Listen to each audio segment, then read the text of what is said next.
ህይወታችሁ ውስጥ የምትፈልጉት ስኬት ከፍርሃታችሁ ባሻገር ነው ያለው። ፍርሃታችሁን መጋፈጥና ፍርሃታችሁን ማለፍ ካልቻላችሁ ያንን ስኬታችሁን ማግኘት አትችሉም። ለምን? ምክንያቱም ደግሞ እያንዳንዱ የምትፈልጉት ህይወት አሁን እያደረጋችሁ ካላችሁት የተለየ አይነት ተግባር ይፈልጋል። የተለዩ አይነት አዳዲስ ተግባራቶችን ይፈልጋል። ስለዚህ ያንን አዳዲስ ተግባራቶች ስታደርጉ ደግሞ ያ ፍርሃት ስሜት መኖሩ አይቀርም።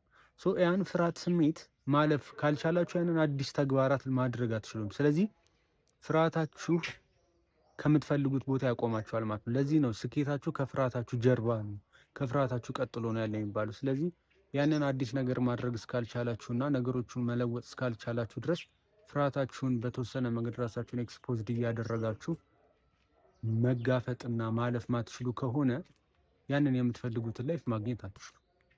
ለዛ ነው ብዙ ተደጋጋሚ ቦታዎች ላይ ፍርሃታችሁ ከስኬታችሁ ጀርባ ነው ያለው የሚባለው። ለዛ ነው